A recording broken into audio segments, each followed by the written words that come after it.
하나님께서 우리에게 주신 말씀은 요한복음 12장 25절로 26절의 말씀입니다. 제목은 아버지의 이름을 영광스럽게 하옵소서. 우리 한번 큰 목소리로 우리의 고백을 담아서 우리의 삶을 심어서 한번 고백하기 원합니다. 한번 시작하겠습니다. 아버지의 이름을 영광스럽게 하옵소서. 시작. 아버지의 이름을 영광스럽게 하옵소서. 이러한 제목으로 하나님의 말씀을 대언하기 원합니다. 사랑하는 일본 비전교회 가족 여러분 건강 조심하십시오. 날이 조금 따뜻했다가 또 추웠다가 그리고 감기 몸살 우리 윤서덕 집사님의 그러한 이야기 들으면서 또 우리 교회 가족들을 위하여 함께 기도해 주시길 바랍니다. 그리고 이낙연 원사님 화요일날 수술하는데 그 수술 잘 되도록 우리 가족들의 어떠한 아픔은 교회의 아픔입니다. 왜냐하면 교회는 주님의 몸이기 때문입니다. 몸의 지체가 손가락이라도 하나 아프면 온몸이 아프지 않습니까? 그런데 지금 우리 한국 교회는 문둥병이 들어서 어디가 아프고 발가락이 잘라져 나가도 그 아픔을 느끼지 못하고 있어요. 슬픈 일이에요. 교회는 주님의 몸이고 우리는 그 교회, 주님의 몸된 교회의 지체들입니다. 우리 정건배 장로님이 비즈니스 잘하면 우리가 기뻐하는 거예요. 함께 즐거워하는 거예요. 동경에서도 지금 수고하고 계시는데 우리가 그분을 위하여 기도하면서 중보하는 거예요. 뿐만이 아니라 이낙연 원사님 병원에 입원했는데 오픈했던 그 가게는 어떻게 될까? 이러한 걱정과 또 염려를 담아서 하나님께 중보기도 하는 거예요. 하나님 우리 이낙연 원사님을 축복하시고 은혜를 베푸셔서 재정적으로 어려움이 있지 않게 하시고 이러한 것들이죠. 뿐만 아니라 우리 교회 가족 중에 어떠한 일이 있으면 그것이 우리의 일인 거예요. 왜냐하면 우리는 주님의 몸으로서의 지체이기 때문입니다. 오늘은 아버지의 이름이 영광스럽게 하옵소서 이러한 제목을 가지고 기도할 때 얼마나 가슴이 흥분이 되고 감사가 넘치는지 모릅니다. 지난 주일에는 하나님 미리 땅에 떨어져라고 하는 제목으로 하나님의 말씀을 선포했어요. 하나님께서 우리를 어떻게 구원하셨는지 또 우리의 껍질이 어떻게 벗겨지는지 이러한 것들을 하나님께 아뢰며 또 우리 마음에 결단을 하며 그러한 말씀을 전하고 우리는 들었습니다. 오늘은 그렇게 구원받은 우리가 어떻게 살아야 할 것인지 우리의 삶의 모습을 짧은 본문의 말씀을 통하여 하나님께서는 여러분의 심령 속에 선포하고 있는 것입니다. 하나님 우리 성령 하나님께서 여러분의 마음을 만지시고 여러분의 마음이 이제는 이 껍질이 벗겨지고 생명이 싹 트는 축복의 오늘의 이 시간이 되길 주님의 이름으로 축복합니다. 아멘. 이러한 삶의 원리, 기본적인 원리에 대하여 본문은 이렇게 이야기하고 있습니다. 자기의 생명을 사랑하는 자는 잃어버릴 것이요 이 세상에서 자기의 생명을 명하는 자는 영생하도록 보존하리라. 한번 우리 25절의 말씀을 큰 목소리로 봉독합니다. 시작. 자기의 생명을 사랑하는 자는 잃어버릴 것이요 이 세상에서 자기의 생명을 미워하는 자는 영생하도록 보존하리라. 아멘. 우리는 지난 주일의 말씀을 기억해 보십시오. 하늘의 밀이 땅에 떨어지면 땅의 수분과 양분을 통하여 이 껍질이 벗겨집니다.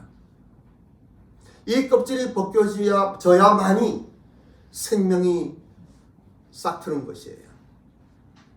그런데 우리는 우리에게 껍질이 있는 것을 모르고 사는 사람들이 얼마나 많습니까? 하나님의 말씀이 선포되어져도 마치 길가에 떨어진 씨앗과 같이 그냥 듣고 마는 것이 얼마나 많이 있는지 몰라요. 뿐만이 아니라 바위에 떨어진 것 같이 싹 트다가 말라 죽는 경우가 얼마나 많이 있는지 몰라요. 그리고 가시덤불에 떨어진 것 같이 좀 자라지만은 그러나 힘을 받지 못하고 시들시들하고 열매를 맺지 못하는 경우가 얼마나 많이 있는지 몰라요. 왜냐하면 하나님의 말씀이 흥황하니까 우리는 유튜브를 통해서 어떠한 SNS를 이 TV 많은 매체를 통하여 하나님 말씀이 너무 흥황하고 너무 많이 증거되고 있어요. 홍수가 나는 곳에 마실 물이 없다고, 이런저런 이야기들을 많이 듣고 이런저런 것들을 보고 우리가 머리는 커지고 우리의 지식의 수준은 높아졌지만 살아계신 하나님의 말씀이 여러분의 심령 속에 생명으로 와닿고 있습니까? 여러분의 마음의 껍질이 벗겨지고 여러분의 그 말씀을 받을 때 아멘하며 나의 삶 속에 적용해서 그 말씀으로 인하여 내가 눈물을 흘리고 그 말씀으로 인하여 일어나고 그 말씀으로 인해 절망 속에 희망을 찾으며 어두운 땅 속에 갇혀 있다가 싹이 나서 이 태양을 향하여 올라오는 이러한 살아 역사하시는 하나님의 말씀이 여러분의 삶을 주장하고 있습니까? 오늘 이러한 것들을 생각할 때에 오히려 성경도 잘 모르고 부흥회나 어쩌다 한번 가고 교회에 한 번씩 가던 우리 어르신들의 그 아름다운 신앙의 모습을 보게 되는 거예요. 추울 때는 손을 비비면서 더울 때는 부채질을 하면서 그런 열악한 환경 속에서도 하나님의 말씀이 선포되어지면 아멘 아멘 하며 기뻐하고 그 말씀으로 충만했던 우리 어르신들의 한국교회, 한국을 새롭게 하며 교회가 이 사회의 문화를 새롭게 하며 선도하며 그리고 그러한 신앙을 가진 사람들을 통하여 많은 사람들이 교회로 몰려오던 60년대, 70년대에 그 아름다움을 그리워하는 것이에요. 우리는 코로나의 시대를 지나고 있습니다. 팬데믹으로 우리의 마음이 다치고 마음도 상하고 경제적으로나 정치적으로나 사회적으로 문화적으로 또 교육마저도 힘들었던 시절이 지나면서 이제는 위드 코로나, 실내에서도 마스크를 안 써도 되는 이러한 시대가 오고 있어요. 그런데 이것이 지나면 포스트 코로나가 됩니다. 저는 기도하면서 어제 제이바의 말씀을 준비하면서 포스트 코로나의 10년, 이 10년이 어떠한 세월일까 생각하니 가슴이 아프고 답답한 거예요. 신학교는 헌신자들이 부족하고 교회는 문을 닫고 교회에서는 약해지고 이제는 줌으로 예배드리고 텔레비로 예배드리는 TV로 예배드리는 것이 일반화되어 있고 하나님께서 말씀하신 모이기를 힘쓰라고 말씀하셨던 그 말씀은 어디 가고 우리는 하나님의 말씀의 기준에 살지 않고 내 생각대로 나의 기독교의 어떤 지식대로 살아가고 있는 이때에 마음은 강팍해지고 하나님의 말씀이 떨어져도 마치 길가에 떨어진 것 같이 바위 위에 떨어진 것 같이 그냥 말라버리고 마는 이러한 시대에 앞으로의 10년간 지금 통계를 보면 교회가 거의 10분의 1은 없어졌다는 이야기도 들리고 5분의 1은 없어졌다는 이야기도 들리고 20분의 1이 없어졌다는 이야기도 들려요. 1200만, 1500만을 자랑하던 한국교회 성도님들은 이제는 800만으로 반토막이 났다는 이야기가 들리고 있어요. 이러한 때에 우리는 어떻게 해야 할까? 오늘의 말씀을 묵상하면서 저는 우리의 자아가 죽어야 하겠다. 우리 자아가 죽지 않으면 나의 껍질이 벗겨지지 않으면 생명을 얻을 수 없는 것 같이 우리의 삶 속에 완고한 딱딱한 껍질로서 나의 삶이 점점 영성을 잃어버리고 메말라가는 이러한 교회의 모습이 아니겠는가? 이러한 위기감을 느끼는 거예요. 본문에는 두 가지 생명에 대하여 말씀하십니다. 그것은 자기 생명과 그리고 영생이라고 하는 말씀이에요. 먼저 나오고 있는 자기 생명은 헬라어로 푸시게라고 합니다. 이러한 단어는 인간의 마음 또는 자아, 즉 에고를 이야기하고 있는 거예요. 이 자아가 하나님의 미래 껍질과 같은 것이에요. 이 자아가 죽지 않으면 지난주 말씀드린 것 같이 미랄의 껍질과 같은 이러한 생명이 죽지 아니하면 이 생명은 생물학적인 생명입니다. 자연 상태 그대로의 생명입니다. 신학적으로는 자연인이라고 이야기하며 이거 성경으로는 죽은 생명이라고 하고 타락한 육체라고 이야기하고 있습니다. 그 다음에 나오는 영생이라는 단어는 헬라어로 조에라고 하는 단어예요. 이 조에는 하나님과 함께 사는 생명입니다. 하나님께서 우리를 사랑하셔서 예수 그리스도를 이 땅에 보내셨어요. 인간의 노력으로 얻을 수 없는 죄의 문제 해결할 수 없는 인생의 불쌍함을 하나님께서는 가여이 여기셔서 세상을 이처럼 사랑하셔 독생자를 보내주신 거예요. 그리고 그 예수님께서 십자가에서 죽으심으로 말미암아 하나님의 밀이 땅에 떨어져 썩음으로 말미암아 하나님께서 우리에게 새로운 생명을 주셨는데 이것이 영생의 길이에요. 영생이라고 하는 것은 끝없는 어떤 시간의 관념이 아니에요.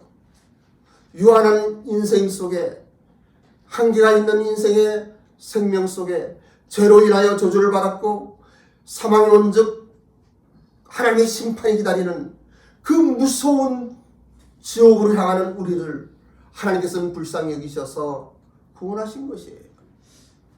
그리고 물과 성령으로 거듭나라 말씀하시는 거예요. 하나님 말씀과 성령으로 거듭나지 아니하면 하나님 나라를 볼 수 없다고 말씀하시는 거예요.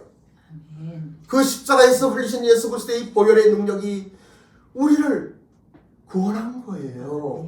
새롭게 한 거예요. 다시 이야기하면 어떠한 이야기인가 하면은 생물학적인 우리 자연의 생명 속에 죽을 수밖에 없는 생명 속에 하나님의 영원한 생명이 덧입혀지는 것이에요. 그래서 영생은 시간의 개념이 아닙니다. 살아계신 하나님과 함께 살아가는 생명이에요. 영생토록 영원한 시간과 공간의 개념이 없는 창조주 하나님의 생명의 능력이 우리에게 온 거예요. 오늘의 본문의 말씀은 이 두 가지를 이야기하고 있습니다. 자연적인 육체적인 자기 생명. 그래서 자기의 생명을 사랑하는 자는 이 껍질을 사랑하고 나의 삶을 그냥 자연 그대로 살아가는 사람은 어떻게 된다고요? 본문에는 잃어버릴 것이요. 왜냐하면 때가 오면은 마치 뿌리에서 잘린 꽃꽂이의 꽃과 같이 말라버릴 수밖에 없는 것이기 때문에 그렇습니다. 그래서 성경은 우리에게 예수님을 믿으라 말씀하시며 믿으라는 뜻 여러 차례 강조합니다. 여러 번 말씀드립니다. 믿으라는 건 믿습니다에서 얻어지는 게 아니에요. 믿으라에서 아멘에서 믿어지는 게 아니에요. 믿음은 그대로 믿어지는 거예요. 여러분 제가 박윤숙 목사라는 거 굳이 믿을 필요 없어요. 왜냐면 내 이름이 박윤숙이기 때문에 일본에서는 다니엘 박이기 때문에 그냥 박윤숙 목사님 이게 믿음인 거예요. 어떠한 사실이 있어야 돼요.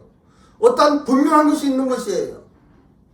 알지도 못하는 막연한 십자가에서 되는 게 아니고 그 십자가에서 나를 사랑해서 나의 죄 때문에 죽으셨던 우리 주 예수 그리스도의 그 크신 사랑과 은혜를 가슴에 담는 거예요. 그리고 나의 죄가 해결되었구나. 나의 수치가 해결되었구나. 할렐루야 다시 사신 하나님 우리 주 예수 그리스도와 함께 부활의 영광을 누리는 것이 믿음인 것이에요. 이건 지적인 것이 아니고 어떤 학문으로 되는 것이 아니에요. 영적인 것이기 때문에 그 사실이 저절로 믿어지는 거예요. 그 사실이 나의 삶 속에 들어오는 거예요. 그것이 영생의 길이고 우리는 그러한 사람들을 거듭난 사람이라고 이야기하는 거예요. 여러분들은 거듭나셨습니까? 아니면 기독교라는 종교 속에 있는 사람들입니까? 여러분 거듭나셨습니까? 이 거듭난 사람들은 조에 하나님의 생명과 함께 더불어 영원한 하나님의 은혜를 누리는 거예요. 그러면 그 안에 싹이 일어나기 시작하는 거예요. 줄기가 나기 시작하는 거예요. 하나님의 말씀이 영분이 되어서 이 줄기가 꽃을 피우는 거예요. 꽃이 피고 열매가 맺어서 그리고 살아계신 하나님의 은혜 속에 무한한 영광 속에 찬양하며 감사를 드릴 수가 있는 것이에요. 그런데 이 세상은 참으로 힘들고 어렵습니다. 이 세상과 타락한 육체에 대하여 우리는 죽어야 한다. 나의 자아가 죽어야 한다. 자기의 생명을 사랑하지 하는 것이 아니라 이 세상에 자기의 생명을 미워하는 자는, 그것을 버리는 자는, 자기 자아가 죽는 자는 영생하리라. 영생하도록 보존하리라. 이라는 하나님의 말씀이 오늘 이 시간 여러분의 생명 속에, 여러분의 마음 속에 하나님의 은혜로 심겨지기를 원하는 것이에요. 그러면 어떻게 해야 합니까? 어떻게 하면 이러한 영생을 얻을 수 있을까요? 어떻게 하면 거듭날 수 있을까요? 정말 거듭났어. 새 생명 가운데 있어요. 모든 만물이 달라져요. 나무를 보더라도 하나님의 영광이 보이는 거예요. 나를 미워하는 어떤 사람을 보더라도 그 사람을 사랑하시는 우리 하나님의 사랑 속에 그 사람이 용서가 되는 것이에요. 우리가 용서하려고 해서 용서하는 게 아니에요. 하나님의 생명이 우리 안에 역사함으로 말미암아 그 사람이 이쁜 거예요. 아름다운 거예요. 감사한 거예요. 누가 나를 속상해하고 누가 나를 오해하고 또 누가 나를 미워하고 딴 이야기가 들어 문제가 안 되는 거예요. 그러한 것들은 세상적인 거예요. 그러한 것들에서 우리가 죽어야 된다고 하는 거예요. 그러면 어떻게 하면은 이러한 것들이 우리 것이 될 수가 있겠습니까? 25절의 말씀을 우리가 큰 목소리로 한번 합독합니다. 25절입니다. 시작. 자기의 생명을 사랑하는 자는 이 세상에서 자기의 생명을 미워하는 자는 영생하도록 보존하리라. 그리고 26절입니다. 시작. 사람이 나를 섬기려면 나를 따르라. 나의 있는 곳에 나를 섬기는 자도 거기 있으리니 사람이 나를 섬기면 내 아버지께서 그를 귀히 여기시리라. 네, 이 말씀 이렇게 묵상하면서 보면은 어떻게 하면은 우리가 육체적인 자연적인 생명이 이제는 하나님의 영생으로 갈 수 있겠는가? 우리는 너무나 잘 알고 있는 말씀이 있어요. 이것을 사모하기 때문에 이러한 말씀을 사모하고 그러하기를 원하는 우리의 마음속에 성경은 딱 맞추어서 우리에게 말씀을 주시고 있어요. 그 말씀이 갈라디아서 2장 20절의 말씀이에요. 갈라디아서 2장 20절 말씀도 함께 봉독합니다. 시작. 내가 그리스도와 함께 십자가에 못 박혔나니 그런즉 이제는 내가 사는 것이 아니요 오직 내 안에 그리스도께서 사시는 것이라. 이제 내가 육체 가운데 사는 것은 나를 사랑하사 나를 위하여 자기 자신을 버리신 하나님 아들을 믿는 믿음 안에서 사는 것이다. 사도 바울과 함께 우리는 이러한 고백을 하고 있습니다. 내가 그리스도와 함께 십자가에 못 박혔나니. 이 뜻이요 얼마나 놀라운 말씀인지 여러분 아세요? 이 뜻이 얼마나 기쁜 하나님의 섭리가 당연인지 아세요? 여러분 정말 십자가에 못 박혔습니까? 정말 십자가에 못 박혔습니까? 그러면 우리는 고백할 수 있는 거예요. 그런즉 이제는 내가 산 것이 아니요 오직 내 안에 그리스도께서 사시는 것이라. 내가 이제 육체 가운데 사는 것은 나를 사랑하사 나를 위하여 자기 자신을 버리신 하나님의 아들을 믿는 믿음으로 사는 것이라. 이러한 고백이 저절로 나오는 사람들이 거듭난 사람이에요. 다시 한번 이 말씀, 이런 말씀을 좀 외우면 좋아요. 한번 외울 수 있는 사람이 외우고 아닌 사람은 앞에 띄워서 함께 봉독합니다. 시작. 내가 그리스도와 함께 십자가에 못 박혔나니 그런즉 이제는 내가 사는 것이 아니요 오직 내 안에 그리스도께서 사시는 것이라. 내가 이제 육체 가운데 사는 것은 나를 사랑하사 나를 위하여 자기 자신을 버리신 하나님 아들을 믿는 믿음으로 사는 것이다. 아멘. 이 세상에서 가장 어려운 것은 내가 죽는 것입니다. 나의 자존심과 정욕을 버리는 것입니다. 자연인, 즉 거듭나지 않은 사람에게는 불가능한 일이에요. 세상은 죄인이 살기에 최적의 조건과 환경을 준비된 곳입니다. 타락한 육체가 살기에는 이보다 더 좋은 곳이 없습니다. 그런데 이곳에서 어떻게 나는 나를 죽이며 포기하며 살 수가 있겠습니까? 죄의 속성은 탐심과 자존심입니다. 죄란 하나님을 떠나서 자신을 채우고 만족하게 하려는 갈증이 있습니다. 그러한 갈증을 가지고 있는 상태가 자연인이라고 하는 아직 거듭나지 않은 생명이에요. 부의 권력과 명예와 사치와 인기와 자랑을 채우려는 욕망들로 가득한 상태입니다. 이러한 갈증을 억제할 힘이 거듭나지 않은 사람들에게는 없는 거예요. 녹슨 구리를 아무리 닦아도 그 녹슨 구리가 녹이 벗겨지면서 구리로서 빛을 내지만은 금이 될 수 없는 거나 똑같아요. 나를 문지르고 닦아서 내가 열심히 새벽 기도를 하고 40일 기도를 하고 철야 기도를 하고 예배당을 지어주고 신학 공부를 하고 해도 구리는 구리대로 구리의 빛을 내는 것뿐이에요. 예수 그리스도의 십자가의 사랑을 깨닫지 않으면, 나를 위하여 나의 죄의 모든 것들을 감당하신 하나님의 은혜를 깨닫지 않으면, 그 십자가에서 흘리는 보혈의 능력이 나의 삶을 덮지 않으면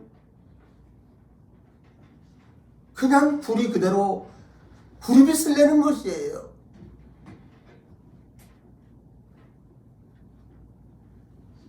사람의 노력으로는 해결할 방법이 없는 것입니다. 그래서 예수님이 이 땅에 오신 것이에요. 죄의 문제는 인간의 노력으로 해결할 수 없기 때문에 믿음으로, 오직 예수님의 은혜로, 십자가의 보혈의 능력으로 하나님이 우리를 사랑하셔서 해결하셨던 그것을 믿으라고 말씀하시며, 그 사실을 믿을 때 우리의 인생은 달라지는 거예요. 거듭난 사람으로 살아계신 하나님을 찬양할 수가 있는 것이에요. 그래서 예수님께서는 내가 곧 길이요 진리요 생명이라고 말씀하시는 거예요. 예수님이 곧 길입니다. 예수님이 곧 진리이며 생명이신 거예요. 본문에서 내가 죽는다고 하는 것은 자세히 보면은 이 생물학적인 죽음을 이야기하는 것이 아니에요. 주권에 간 싸움이에요. 내 인생의 주권이 누구에게 있느냐 하는 것이에요. 내 인생을 내 것으로 알아서 그냥 내 마음대로 하겠다고 하면은 그건 완전히 사탄에게 입을 벌려놓고 있는 거예요. 사탄에게 나를 내어주는 거예요. 나의 양심이나 진실마저도 사실은 결과적으로 나의 자존심에 대한 것을 심각하게 생각해 보아야 됩니다. 하나님 말씀인 성경은 이 세상의 모든 것들은 어떤 것이라도 마귀적이고 사탄의 속성에 속해 있는 것이라고 이야기하고 있습니다. 본문의 말씀대로 사람이 나를 섬기려면 나를 따르라. 예수님을 따라가야 되는 거예요. 그 길이 좁은 길이고 그 길이 험한 길이고 그 길이 십자가의 그 길일지라도 갈보리 산 위로 오르시는 예수님의 발자국과 함께 그 손 붙들고 가는 것이에요. 그러면 어떠한 일이 있습니까? 내 아버지께서 그를 귀히 여기시리라고. 살아계신 하나님께서 여러분들을 귀히 여기실 것입니다. 그러한 여러분들의 삶 속에 하늘의 영광이 임하고 하늘에 속한 신령한 모든 복으로 충만하며 이 세상 살아가면서도 하나님의 자녀로 당당하게 살아가는 여러분이 될 것입니다. 지난 주일에 저는 여러분들에게 기도하면서 그런 말씀을 드렸어요. 감사가 넘치는 것은 살아계신 주님과 동행한다고 하는 것이 거듭난 신앙에게만 허락하는 하늘에 속한 신령한 복이라고 말씀을 드렸어요. 여러분 거듭나셔야 합니다. 거듭나셔야 합니다. 기독교의 종교인이 아니라 살아계신 하나님의 은혜로 믿음으로 말미암아 구원을 얻었으니 이것은 너의 것이 난 것이 아니요 하나님의 선물이라. 그 하나님의 선물 아멘하고 받으며 새로운 새 생명 가운데 찬양하며 하늘의 영광을 바라보며 이 부활의 영광 속에 일어나는 우리 일본 비전교회 성도님 되시기를 주님의 이름으로 축복합니다. 오늘은 아버지의 이름을 영광스럽게 하옵소서. 라는 제목으로 이 말씀을 드립니다. 어떻게 하면 아버지의 이름이 영광스럽게 되겠습니까? 아버지가 원하는 그것을 우리가 순종하며 따라가는 것이에요. 무엇입니까? 예수님을 믿는 거예요. 예수님을 믿는 거예요. 예수님의 사랑 속에 우리가 우리 자신을 굴복시키는 거예요. 본문의 말씀과 같이 자기의 생명을 사랑하지 아니하고 이제 이것을 버리고 하나님의 사랑 속에, 하나님의 은혜 속에 그 주님을 따라가면 하나님께서 여러분들을 귀히 여기실 것입니다. 감사하며 또 한 주간도 오늘 선포된 이 하나님의 말씀으로 승리하는 우리 일본 비전교회 성도님 되시기를 주님의 이름으로 축복합니다. 아멘. 기도하겠습니다. 아버지 하나님, 우리의 생명을 이제는 주님을 바라보며 껍질이 벗겨지고 나의 생각과 나의 자존심과 또 나의 어떠한 욕구를 포기하는, 그리하여 거듭난 생명, 새로운 하나님의 은혜 속에 살아가는 우리가 되게 하옵소서. 우리의 생명 주님의 것이니 주님께 올려드립니다. 나의 삶의 모든 것 십자가에 못 박기를 원합니다. 이제 그리스도와 함께 십자가에 못 박혔다라고 선포하는 우리가 되게 하옵소서. 아멘. 감사드리며 예수님의 이름으로 기도드립니다. 아멘.